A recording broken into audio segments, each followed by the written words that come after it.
Hi friends, मैं पंकज कुमार आपका स्वागत करता हूं अपने चैनल स्टडी पॉइंट एग्ज़ाम में। और आज की इस वीडियो में हम बात करेंगे आज का मोस्ट इम्पॉर्टेंट करंट अफेयर के बारे में।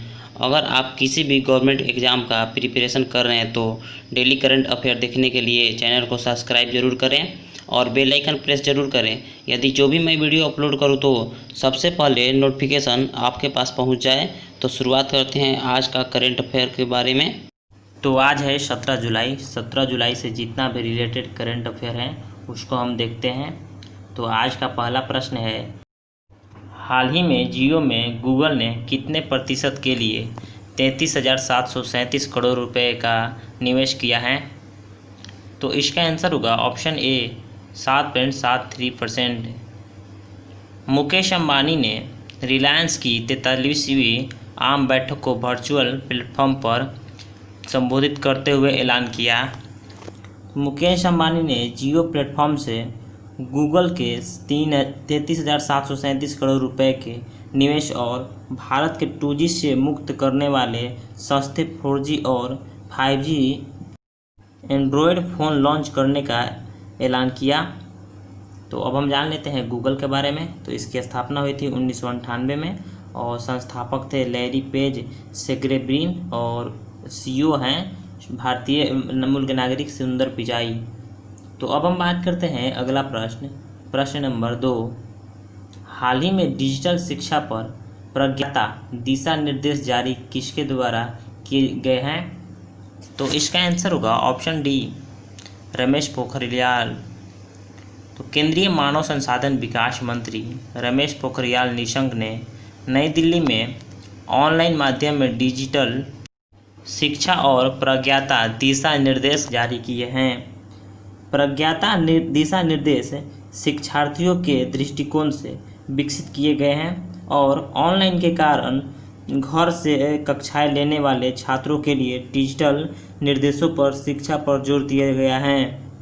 तो प्रज्ञाता दिशा निर्देश में ऑनलाइन डिजिटल शिक्षा के 8 चरण हैं: योजना, समीक्षा, व्यवस्था, मार्गदर्शन, वाक, आइसन ट्रैक, सराहना शामिल है।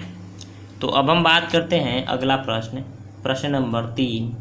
हाल ही में प्रतिष्ठित राष्ट्रीय डिजाइन संस्था यानी कि NID को किस देश में मान्यता मिल गई है? तो इसका आंसर होगा ऑप्शन बी जर्मनी। प्रतिष्ठित राष्ट्रीय डिजाइन संस्थान यानी कि NID को जर्मनी में मान्यता मिल गई है। इससे भारतीय छात्रों को जर्मन प्रतिष्ठानों में आसानी से व्यावसायिक अवसर उपलब्ध हो सकेंगे। तो NID को जर्मनी के एनाबिल डेटाबेस में शामिल कर लिया गया है। इससे भारतीय छात्रों की कंपनियां में काम करने के लिए वर्क पैरामिट का आवेदन कर सकेंगे। तो अब हम बात करते हैं अगला प्रश्न नंबर 4।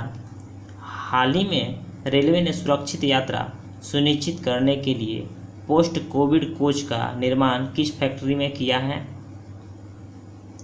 तो इसका आंसर होगा यानी कि option C Kapurthala rail coach factory. भारतीय रेलवे ने कोविड-19 वायरस के संक्रमण को फैलाने से रोकने के प्रयास में एक नया आधुनिक सुविधाओं से लेस पोस्ट कोविड कोच विकसित किया है। तो भारतीय रेलवे की उत्पादन इकाई रेलवे कोच फैक्ट्री तब कपूरथला ने इस नए पोस्ट कोविड कोच का विकसित किया है। तो Kapurthala rail coach factory Perambur यानी कि तमिलनाडु में है। तो हाल ही में रेलवे सुरक्षा यात्री सुनिश्चित करने के लिए पोस्ट कोविड कोच का निर्माण किस फैक्ट्री में होगा? तो कपूरथला रेल कोच फैक्ट्री में। तो अब हम बात करते हैं अगला प्रश्न नंबर 5। किस राज्य में कोविड-19 रोगी की मृत्यु होने पर अंतिम संस्कार के लिए 15,000 रुपये देने की घोषणा की है? तो इसका आंसर होगा ऑप्शन ए यानी कि आंध्र प्रदेश।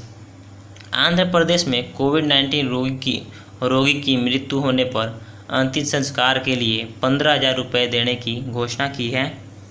तो अब हम जान लेते हैं आंध्र प्रदेश के बारे में। तो इसकी राजधानी है अमरावती और स्थापना हुआ था 1 नवंबर 1956 को और भाषा के आधार पर ये पहला राज्य है, आंध्र प्रदेश ही है, जैसे कि आप लोग हर एग्जाम में पूछा जाता है।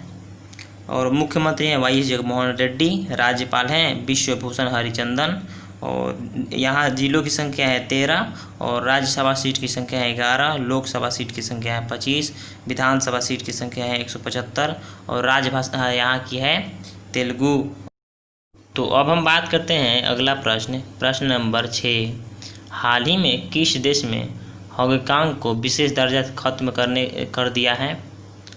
तो इसका आंसर होगा ऑप्शन सी, अमेरिका। अमेरिका के राष्ट्रपति डोनाल्ड ट्रंप ने हांगकांग को वरीयता देने वाले विशेष दर्जा को समाप्त करने की घोषणा की है। इसके बाद दुनिया भर के बैंक चीन और अमेरिका में से किसी एक को चुनने के लिए मजबूर हो जाएंगे। वो दोनों जगह अपना काम नहीं कर पाएंगे। तो हांगकांग में चीन की ओर से लागू कर दिए गए नए विवादास्पद राष्ट्रीय सुरक्षा कानून के बाद अमेरिका ने यह कदम उठाया है। तो हाल ही में अमेरिका ने हांगकांग देश को विशेष राज्य का दर्जा खत्म कर दिया है। तो अमेरिका के राष्ट्रपति हैं डोनाल्ड ट्रंप, और अमेरिका की राजधानी है वाशिंगटन डीसी, और मुद्रा है डॉलर। तो अब हम बात करते हैं अगला प्रश्न, प्रश्न नंबर 7। हाल ही में अशोक लवासा को निम्नलिखित में से किस बैंक का उपाध्यक्ष नियुक्त किया गया है? तो इसका आंसर होगा ऑप्शन बी, यानी कि एशियाई विकास बैंक। एशियाई विकास बैंक यानी कि एडीबी, एशियन डेवलपमेंट बैंक द्वारा मौजूद चुनाव आयुक्त अशोक लवासा को एबीडी का नया उपाध्यक्ष नियुक्त किया गया है। वह दिवाकर गुप्ता का स्थान लेंगे, जिनका कार्यकाल 31 अगस्त को समाप्त हो रहा है। अशोक लवासा हरियाणा कैडर के 1980 बैच के सेवानिवृत्ति आईएएस अधिकारी हैं। अशोक लवासा को जनवरी 2018 से चुनाव आयुक्त के रूप में नियुक्त किया गया था। तो अशोक लवासा को उपाध्यक्ष चुना गया है एशियाई विकास बैंक के। तो अब हम बात करते हैं अगला प्रश्न, प्रश्न नंबर 8। हाल ही में किस देश के प्रधानमंत्री इलिश फाक ने अपने पद से इस्तीफा दे दिया है? तो इसका आंसर होगा ऑप्शन ए, ट्यूनीशिया। ट्यूनीशिया के प्रधानमंत्री के एलिश फाक राष्ट्रपति को अपना पद से इस्तीफा सौंप दिया है। उनका इस्तीफा एक मुहिम के बाद आया है, जिसमें उन्हें विश्वास हासिल करने और देश में संस्थानों के बीच बढ़ रहे संघर्ष के लिए दिया गया है। एलिश फाक को जनवरी 2020 में ट्यूनीशिया का प्रधानमंत्री नियुक्त किया गया था। तो अब हम जान लेते हैं ट्यूनीशिया के बारे में। तो इसकी राजधानी है ट्यूनिस, मुद्रा है दिनार, और राष्ट्रपति हैं कैश सैयद। तो ट्यूनीशिया के प्रधानमंत्री इलिश फाक ने अपने पद से इस्तीफा दे दिया है। तो अब हम बात करते हैं अगला प्रश्न, प्रश्न नंबर 9। हाल ही में स्पोर्ट्स अड्डा के नए ब्रांड एम्बेसडर के रूप में किसे नियुक्त किया गया है? तो इसका आंसर होगा ऑप्शन बी, यानी कि ऑस्ट्रेलियाई क्रिकेट ब्रेटली। पूर्व ऑस्ट्रेलियाई तेज गेंदबाज और क्रिकेटर दिग्गज ब्रेटली को स्पोर्ट्स अड्डा का नया ब्रांड एम्बेसडर के रूप में नियुक्त किया गया है। स्पोर्ट्स अड्डा एक भारतीय समाचार और सूचना प्लेटफॉर्म है जो क्रिकेट, फुटबॉल और कबड्डी से जुड़ी सभी ताज़ा जानकारी, अपडेट और आंकड़े प्रदान करता है।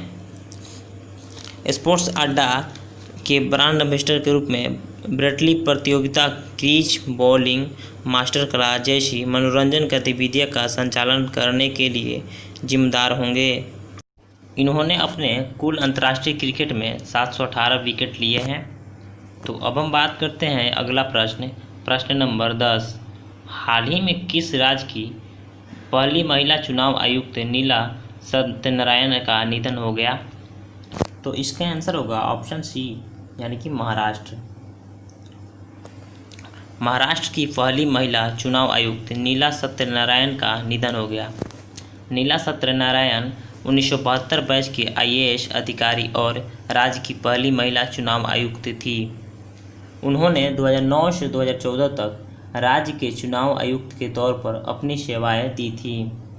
तो अब हम जान लेते हैं महाराष्ट्र के बारे में। तो इसकी राजधानी है मुंबई, मुख्यमंत्री हैं उद्धव ठाकरे, राज्यपाल हैं भगत सिंह कोश्यारी, और यहाँ विधानसभा सीट की संख्या है 288, और विधान परिषद भी यहाँ इसकी संख्या है 78, और लोकसभा सीट की संख्या है 19, और राज्यसभा सीट की संख्या है 48 है।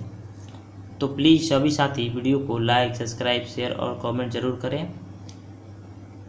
तो अब हम बात करते हैं कल के प्रश्न का उत्तर के बारे में।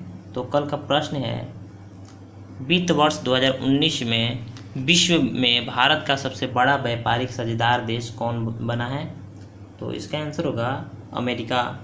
अमेरिका भारत का सबसे बड़ा साझेदार देश बना है। तो अब हम बात करते हैं आज का सवाल का। इसका आंसर आप कमेंट में ज़रूर बताइएगा। तो आज का प्रश्न है, international academy of astronautics IAA के वान करमन पुरस्कार 2020 के लिए किसे चुना गया है? तो इसका आंसर आप कमेंट में ज़रूर बताइए, और आप लोगों को ये वीडियो कैसा लगा कमेंट में ज़रूर बताएं। और जो लोग भी साथी अपने मुख्यमंत्री, राज्यपाल और विधानसभा, लोकसभा, राज्यसभा सीट की संख्या के बारे में नहीं देखे हैं तो उसका वीडियो मैं अपलोड कर दिया हूँ, जाकर डिस्क्रिप्शन में ज़रूर देखें या प्लेलिस्ट में भी जाकर देखें। और प्लीज़ सभी साथी वीडियो को लाइक, सब्सक्राइब, शेयर और कमेंट जरूर करें।